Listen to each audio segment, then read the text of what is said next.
ఆదికాండము గ్రంథం 17వ అధ్యాయం 2వ వచనం.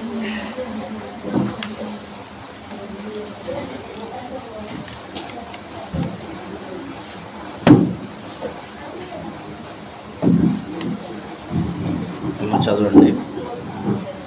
17:2 అమ్మ. నాకును నీకును మధ్య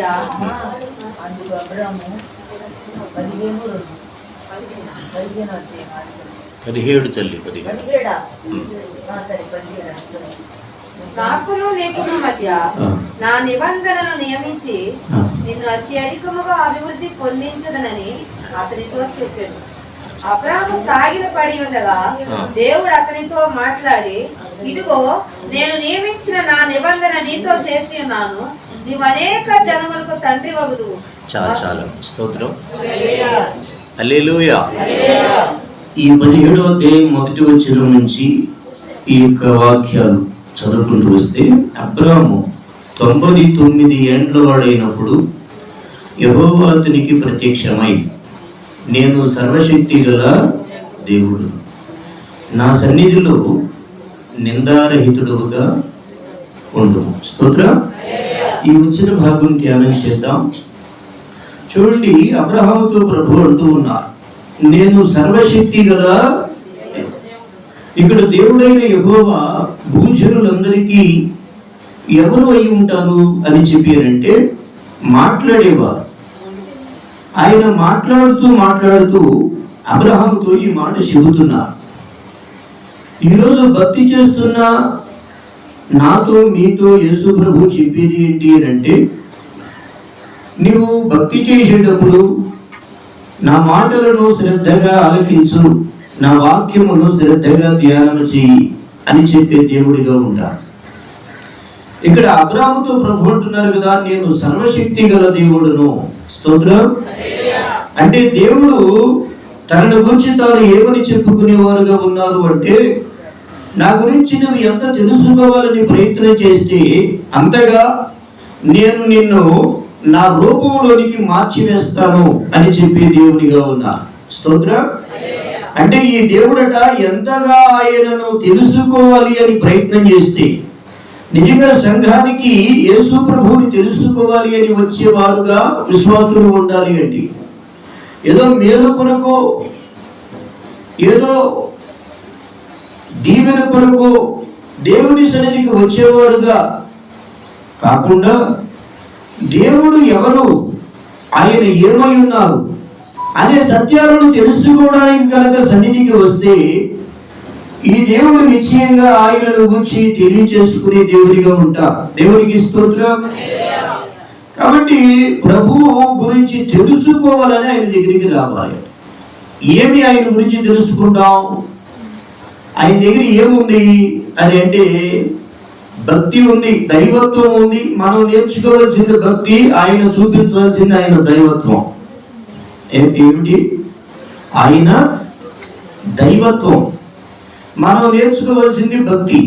అంతేనా? అంతేనా? చెప్పండి. మరి భక్తి మనం నేర్చుకోవాలి. దేవుడు తన దైవత్వాన్ని తెలియచేయాలి అంటే భక్తిగా ఆయన సన్నిధిలో నడుచుకోవాలి. ఎలా నడుచుకోవాలమ్మా? భక్తిగా నడుచుకోవాలి. అబ్రహాముకి ఇక్కడ ప్రభువు చెబుతున్నారు కదా, నేను సర్వశక్తి కలిగిన వాడిని అని అంటున్నారు. అంటే ఆయన శక్తివంతుడైతే అబ్రహాము విగ్రహారాధనలో నుండి దేవుని సన్నిధికి వచ్చి ఆ దేవుడి యొక్క స్వరాన్ని విని ప్రార్థన చేయడం మొదలుపెట్టిన తరువాత అబ్రహాముకి ఎంతో భక్తి తెలుసు అని కాదు. అతని కంటే పూర్వపు తరాలలో ఎన్నో తరాల నుంచి ఈ నిజ దేవుని భక్తి లేదు. అందరూ లోక సంబంధమైన పోకడలో దైవ భక్తి ఉండదు. స్తోత్రం. కాబట్టి కానీ అబ్రహాముకి ప్రభు భక్తి నేర్పించడానికి కోరుకుని ఈ దుష్ట దుర్మార్గ పాపిష్టి లోకంలో భక్తి నేర్పించడానికి అబ్రహామును ప్రత్యేకింపజేస్తున్నారు. ఎందుకు చేయాలి భక్తి అని అంటే, నీడ ఉంటే చెట్టు కిందకి మనుషులు వస్తారు అన్నట్లు భక్తి నేర్చుకోవడం ద్వారా నిజ దేవుడి యొక్క జ్ఞానం ప్రజలకు కలగడానికి ఈ దేవాది దేవుడు అబ్రహాముకు ఉపమాడే చెబుతారు. మానవుడిగా మనిషి దగ్గర మోసం ఉంటుంది, మానవుడిగా మనిషి దగ్గర యుక్తి ఉంటుంది, మానవుడిగా మనిషి దగ్గర దేవుడు విడిచిపెట్టమన్నటువంటి ఎన్నో దుర్గుణాలను విడిచిపెట్టకుండా కప్పుకొని దేవుని మందిరంలో నేను ఒక విశ్వాసిని అని చలామణి అయ్యేటటువంటి తత్వాలు మీలో ఏంటి, చెప్పే నాలో ఏంటి ఉంటూ ఉంటాయి. అయితే ఇవన్నీ కూడా ఎలా ఉంటాయంటే, ఎవరైనా ఒక పాస్టర్ గారు చెప్తే ఎందుకు ఇలా చెప్పాడు అని ఆ పాస్టర్ గారిని విమర్శించే మనసు కాదు. కానీ ఈ వాక్యం చెబుతున్న నేనే నా గురించి సరసరి చెబుతాను. నాకన్నా గొప్ప సేవకుడు నన్ను తిట్టినప్పుడు ఆయన మీద కోపిస్తే ఆ రోజే దేవుడు నా ఎదుగుదల ఆపేస్తాడు. నీకు కూడా అంతే అనే విషయాన్ని ఇప్పుడు నువ్వు వినాలి. స్తోత్రం చెప్పుకో. నాకన్నా గొప్పవాడు నన్ను విమర్శిస్తే నేను సరి చేసుకుంటేనే ఇంకో మెట్టు ఎదుగుతా. నీవు కూడా అంతే. నేను విమర్శించినప్పుడు విమర్శించిన వారిని, అనగా నేను సరిదిద్దడానికి ఇష్టపడిన వాడిని కోపించే వ్యక్తి అయితే బతుకులను ఎదగలేవనే సత్యం ఆలకించు. దేవునికి స్తోత్ర. నిన్ను సరి చేయడానికి సేవకుడు విమర్శిస్తాడు. దేవునికి స్తోత్ర. ఆ సరి చేయడానికి సేవకుడు విమర్శించినప్పుడు దేవుని సన్నిధిలో వంచనగా భక్తి చేయడానికి లేదు. దేవుడిని మోసగించడం అనేది అసాధ్యం. పాస్టర్ని మోసగించవచ్చు, దేవుడిని మాత్రం మోసగించలేదు. దేవునికి స్తోత్రం. కాబట్టి ఆ పాస్టర్ని మోసగించి దేవుడిని మోసగించినటువంటి స్వభావం మనిషిలో ఉందే. ఈ స్వభావాన్ని చూస్తున్న దేవుడు, నేను ప్రకటిస్తూ ఉన్న దేవుడు, ఈ స్వభావాన్ని చూస్తూ ఉన్న దేవుడే నేను ఏ గ్రంథంలో ఆయన గురించి చదువుకుంటూ ఉన్నానో ఆ గ్రంథం ద్వారా నాతో ఏంటి, ఏ భక్తులతోనైనా మాట్లాడే దేవుడు ఆఖరికి మీతోనైనా మాట్లాడతాడు. దేవునికి స్తోత్రం. నేను చెప్పాను, నాలో ఉండవచ్చు, మీలో ఉండవచ్చు అని. నాలో ఉంటే దేవుడు నాతో మాట్లాడతాడు. ఆయన మాట్లాడినప్పుడు నేను సరి చేసుకోవాలి. నీలో ఉన్నప్పుడు నీవు కూడా కప్పుకోకూడదు. కప్పుకుంటే మాత్రం చాలా ప్రమాదం. దేవునికి స్తోత్రం. హల్లెలూయా. అందుకనే దీవుని గారు ఒక మంచి పాట రాసినారు. నా దోషము కప్పుకుంటే చాలా ప్రమాదం, ఒప్పుకుంటే వెంటనే పరిష్కారం అవుతుంది.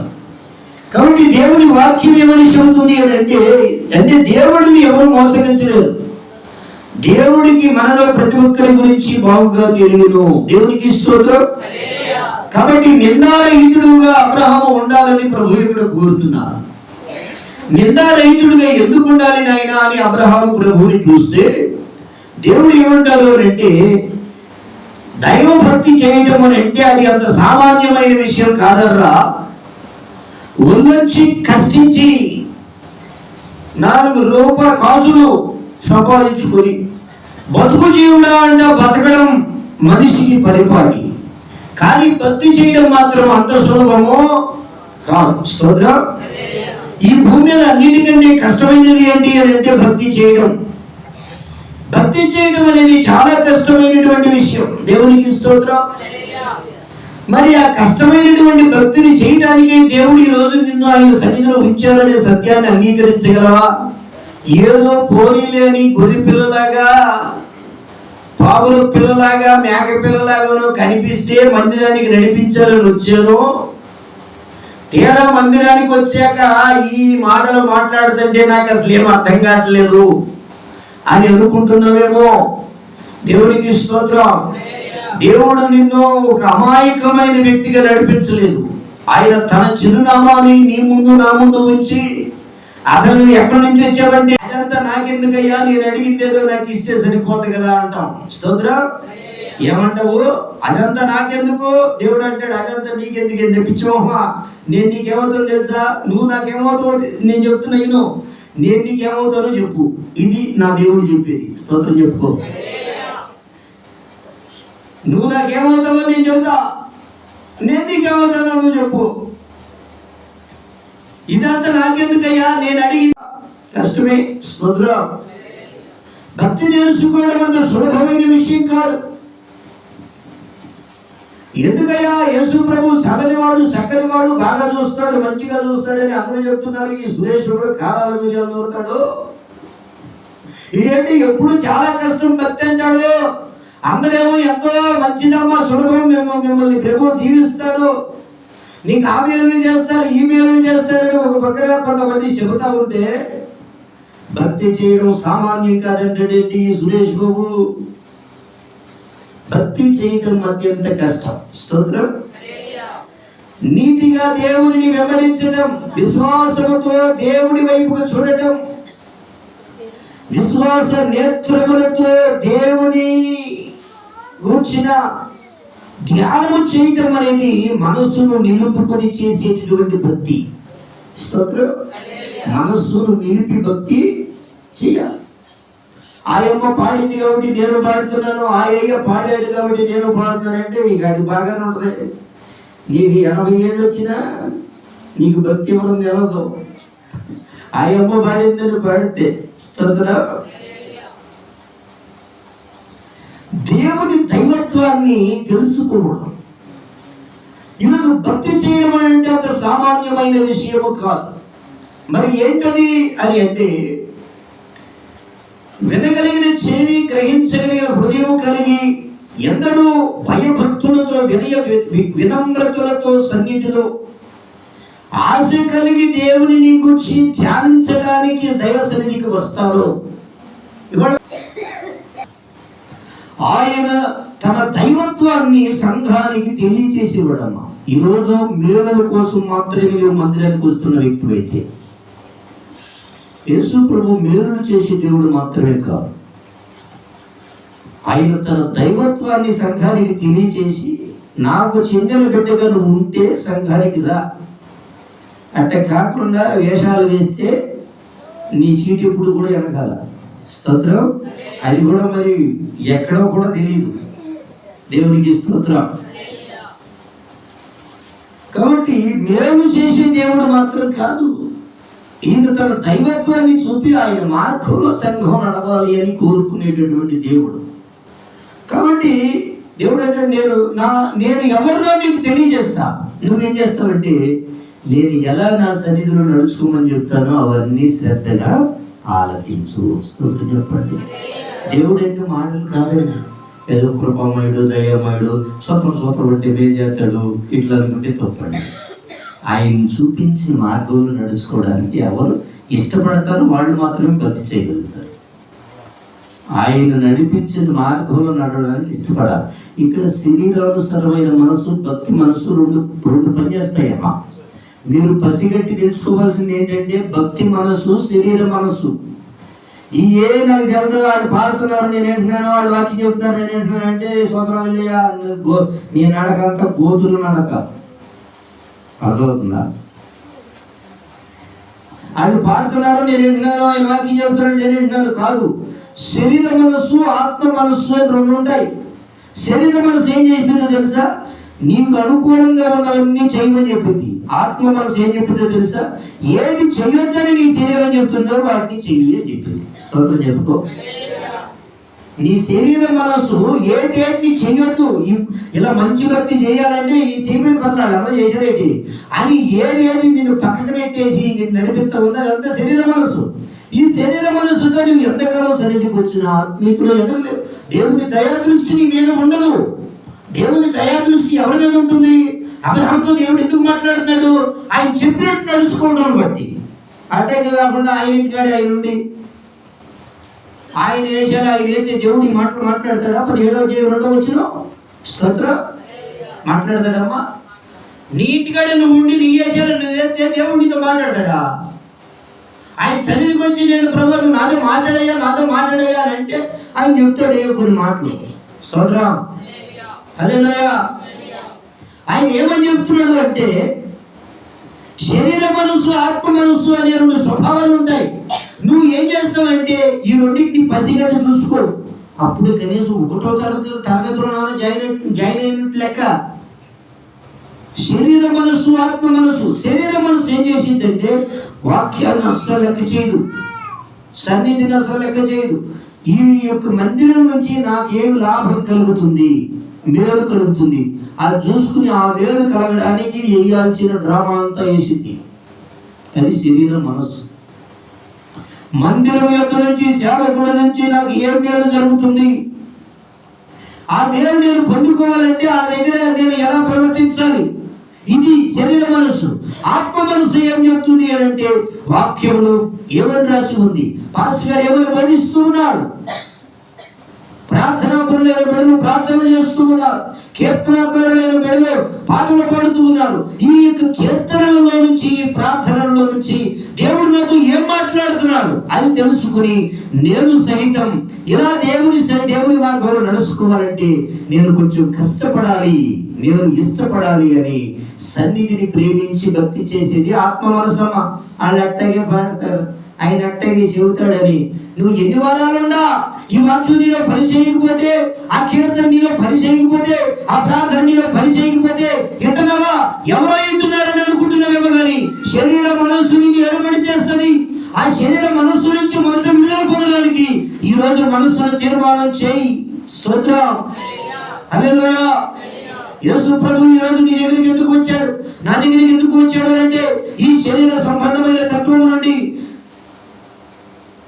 విమోచించబడి ఆత్మ సంబంధమైన భక్తి చేయడానికి ప్రతి ఒక్కరూ నడుము కట్టుకోవాలని ఈ దేవుడు నీ దగ్గరికి వచ్చాడు. కాదా?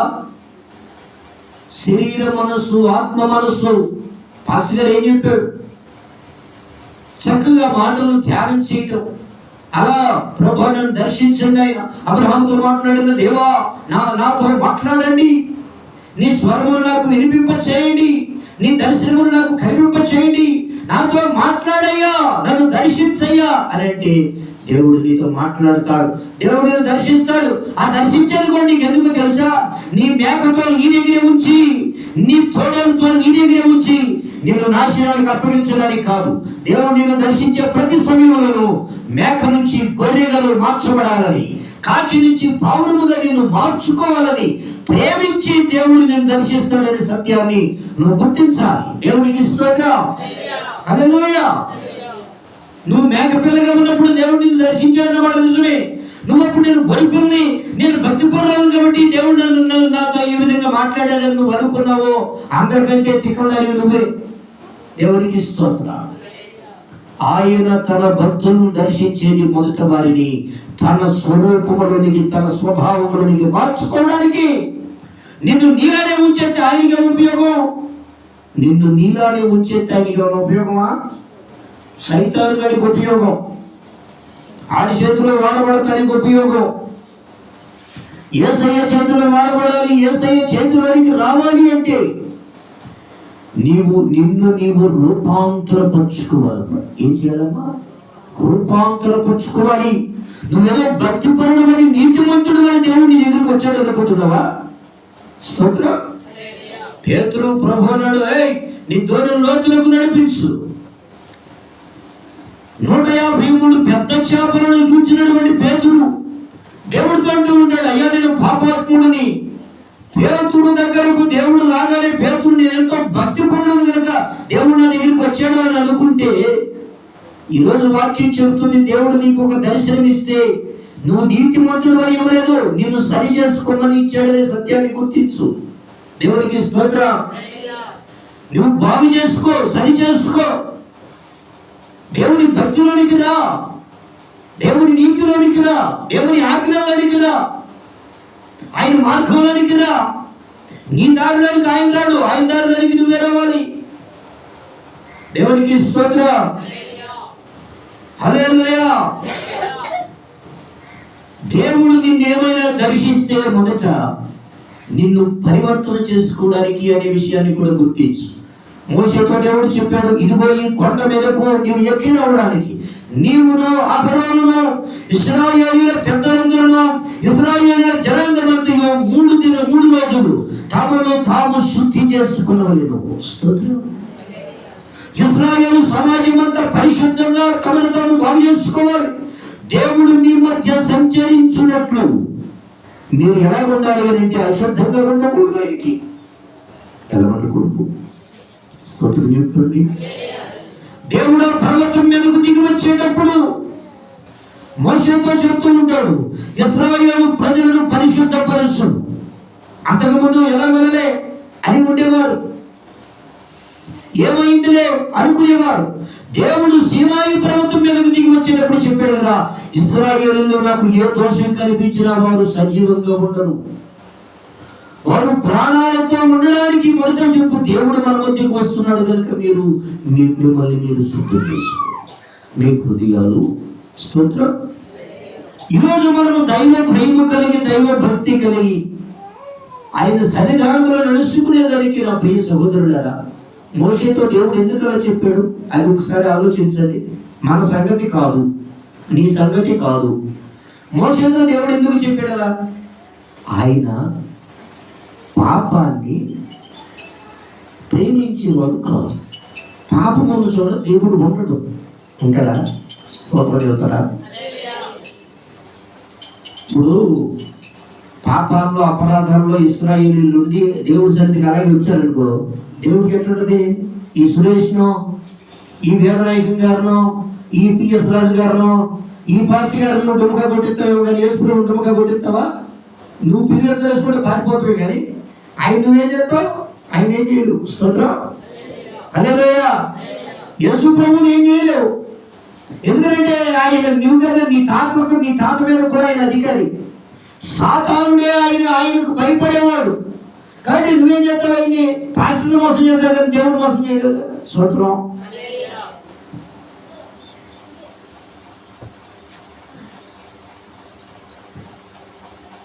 ఇశ్రాయేలీయుల పరిశుద్ధతను కోరి దేవుడు చెప్పాడు కదా, సమాజంలో ఎక్కడా కూడా పాపంగా ప్రజలు ఉండకుండా జాగ్రత్తగా ఉండమని చెప్పు. వారి మధ్య సంచరిస్తుంది ఏంటి? దైవ సన్నిధి. లెక్కలేనితనంగా ఉండబాక మనం. స్తోత్రం. లెక్కలేనితనంగా ఉండకూడదండి దేవుడి సన్నిధి. స్తోత్రం. 3 రోజులు అడిగింది మొత్తం. మూడు రోజులు మొత్తం ఏంటి శుభ్రంగా ఉతుక్కుని ప్రతి ఒక్కరూ కూడా శుద్ధులైపోయి చక్కగా ఇశ్రాయేలు పాళెమంతా కూడా ప్రజలు ఎలాగున్నారంటే ఎక్కడ చూసినా సువాసన. స్తోత్రం చెప్పండి. దైవజనులు పాడినట్లుగా సువాసన ఇల్లంతా. ఎక్కడ చూసినా కమ్మటి వాతావరణం కనిపిస్తూ ఉంది. ఎక్కడ ఆయనకు ఇష్టం కానటువంటి ప్రవర్తన కనిపించట్లేదు. ఈరోజు గుర్తించు, దైవ సన్నిధి మనతో వచ్చింది అంటే లెక్కలేనితనంగా ఉండకూడదండి. ఏంగా ఉండకూడదమ్మా? లెక్కలేనితనంగా ఉండకూడదు.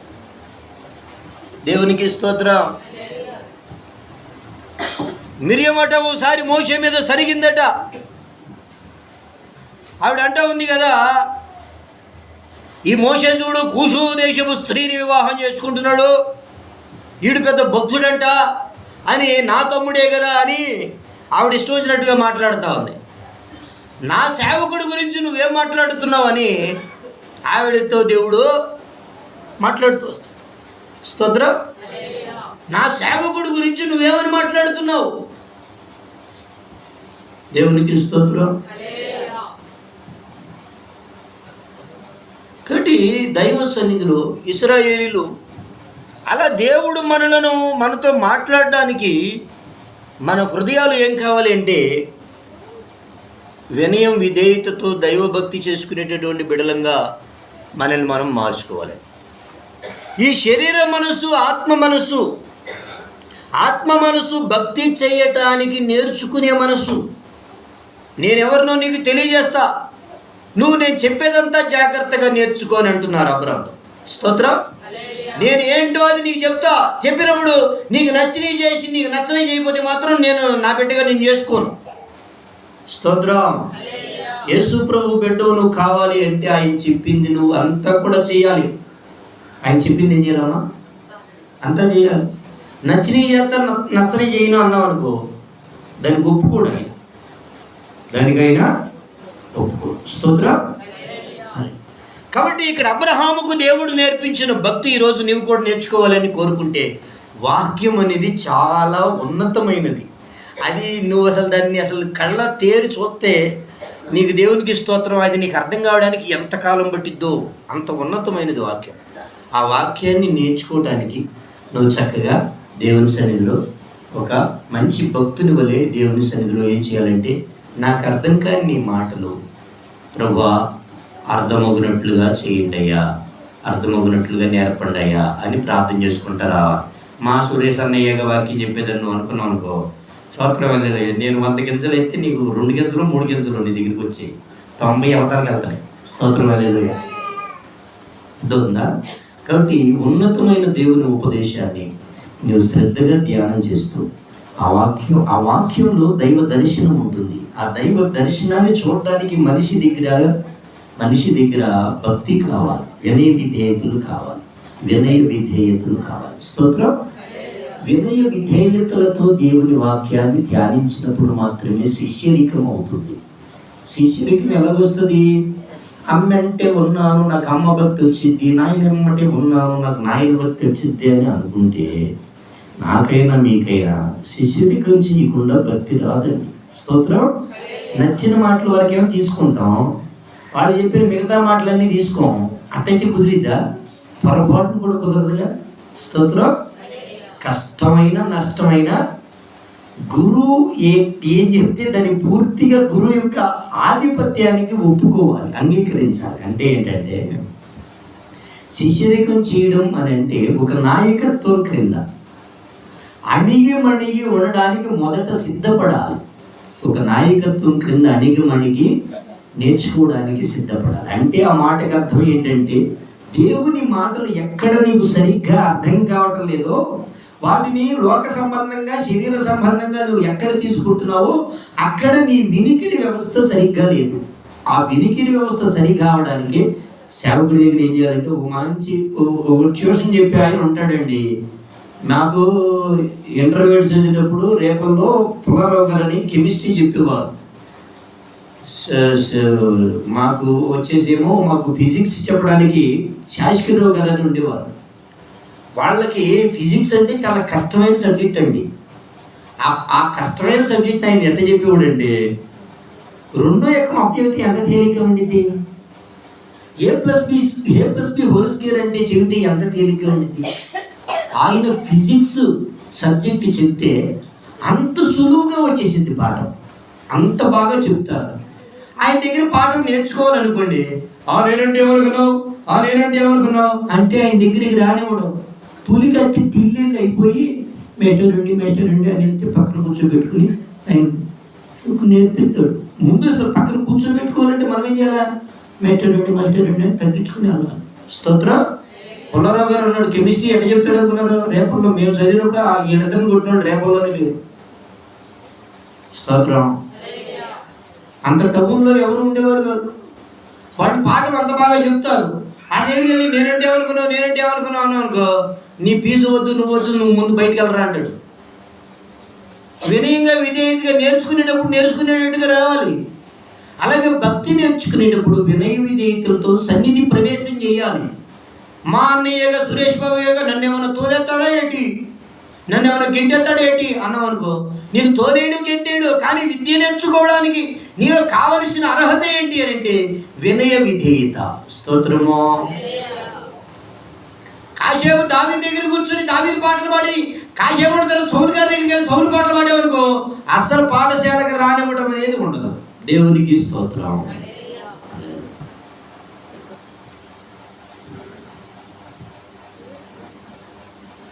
నాకు సౌలంటే తెలియదయ్యా, దావీదంటే తెలియదయ్యా, అసలు నేను కొనిపిల్లనయ్యా, ఎవడే మంచి మాట చెబితే అది మంచి మాటే అనుకుంటున్నానయ్యా అని అంటే ప్రార్థన చేయి. మరి ఇవాళ నుంచైనా నేను ఏ సౌలు గురించి ఏ దావీదు గురించి చెబుతున్నా, కానీ దేవుని సన్నిధి సంఘంలో స్థాపించబడాలంటే మంచేదో మంచి కాంతి ఏంటో వివేచించడానికి మోకరించి ప్రార్థించి దేవుని సన్నిధిని కనిపెట్టి సూచే మనస్సు నీకు అవసరం.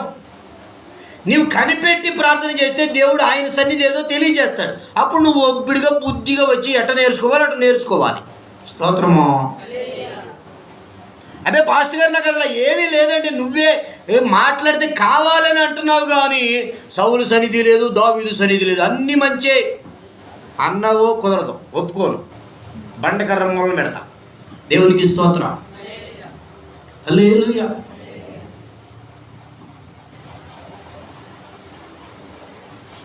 కాబట్టి భక్తి నేర్చుకోవడానికి వినయ విధేయతలు కావాలి. శిష్యుడిగా చేయడానికి అసలు శిష్యుడిగా చేర్చుకోవాలంటే అర్హత ఉండాలండి, లేకపోతే చేర్చుకోరండి. మీరు ఎక్కడైనా చూడండి. దేవునికి స్తోత్రం. ఆ అర్హతను సంపాదించుకోమని నేను విన్నవిస్తున్నాను. ఎందుకంటే ఒక సేవకునిగా ఈ వాక్యం చెబుతూ ఉంటే దేవుడు నన్ను ఏ మాట చెప్పమన్నాడో ఆ మాటలు చెబుతున్నాను. దేవునికి స్తోత్రం. విద్య నేర్చుకోవడానికి, శిష్యులకు నేర్చుకోవడానికి ఏం అర్హత కావాలి? నేర్చుకునే మనసు కావాలి. యేసు ప్రభు 12 మంది శిష్యులలో ఆ 12వ వాడు ఉన్నాడే, ఆ వాడు ఈరోజు యేసు ప్రభు మనతో ఏమంటున్నాడు అంటే, వినయ విధేయతలతో దైవభక్తిని నువ్వు నేర్చుకోవడానికి పులిపిండి కొంచెమైనను ముద్దంతా పాడు చేయకూడదు. మొదట వినయ విధేయతలతో దేవుని సన్నిధికి రావడం నేర్చుకో. దేవునికి స్తోత్ర. ఆయన తన దైవత్వాన్ని నీకు చూపాలి అని కోరుకునేటప్పుడు దేవుడు అంటున్నారు కదా, నేనెవరినో నీకు తెలియచేస్తా. నువ్వేం చేస్తావంటే నా సన్నిధిలో నిందారహితుడుగా, స్తోత్ర, ఈరోజు పరిశుద్ధంగా నీవు జీవించాలి. అందరిలో కలిసిపోకూడదు, అన్నిటిలో కలిసిపోకూడదు. దేవుని కొరకు నువ్వు ప్రత్యేకంగా బ్రతకాలని సేవకుడు చెప్తూ ఉంటే ఆ మాటలు నీకు విలువైనవిగా ఉన్నాయా, ఘనమైనవిగా ఉన్నాయా, లెక్కలేనితనంగా ఉన్నాయా పరిశీలించుకొని శిష్యుడిగా నీవు ఉండాలి అని అంటే మాత్రం ఆఖరికి నీ మాట కూడా నీ వినకూడదు. వాక్యపు మాట, ఆ వాక్యాన్ని బోధించే దైవ సేవకుని మాట వినడానికి నీ హృదయాన్ని నీవు పదిలం చేసుకునే వ్యక్తి అయితే, కట్టుదిట్టు చేసుకునే వ్యక్తి అయితే, దానిని నీవు ఏలుబడి చేసే వ్యక్తి అయితే, మనస్సు అనే నడుము కట్టుకుని దేవుని సన్నిధిలో కూర్చునే వ్యక్తి అయితే, ఈరోజు వాక్యం చెప్తుంది నిన్ను ఆయన గొప్ప చేస్తాడు. సర్వశక్తిమంతుడిగా దేవుడు నీకు కనిపిస్తాడు. ఆ సర్వశక్తిమంతుడైన దేవుడు తన దైవత్వాన్ని చూపి ఆ దైవత్వాన్ని ప్రజలందరికీ తెలియచేయడానికి ఆయన నిన్ను ఒక సాధనంగా చేస్తాడు. స్తోత్రం. ఆయన తన దైవత్వాన్ని చూపుతాడు. ఆ దైవత్వం ప్రజలకు తెలియచేస్తారు. అబ్రాహాముతో ప్రభు అంటారు, నేను ఎలాగో ఉంటానో అది నీకు తెలియచేస్తాను. ఈరోజు దేవుడు ఎలాగా ఉంటాడో తెలుసుకోవాలని కోరుకునేవారు చాలా తక్కువ మంది అండి. వాక్యం కూడా తమకు అనుకూలంగా కొన్ని మాటలే రావాలని కోరుకుని వస్తారు. ఇటువంటి వారు కనిపిస్తే మేము అనుకుంటాం, కొడవళ్ళు తయారు చేసి కోత కోసి వారికి ఇస్తే కనుక అవన్నీ లైన్ అవుతాయి. దేవునికి స్తోత్రం. చాలాసార్లు పాస్టర్ గారు చెప్తే ఎక్కదు, కానీ కొందరు చెప్తే బాగా ఎక్కింది. కాబట్టి దేవుని యొక్క సన్నిధానంలో దేవుని మార్గాలు, ప్రజలు అసలు ఎటువంటి, వారి ఆత్మీయత ఎలాగుంది, వారి మనస్తత్వం ఎలాగుంది, ఇవన్నీ తెలిస్తే గనక సేవకుడు ఈ ప్రయాసం ఎందుకు పడుతున్నాడో అర్థమైందండి.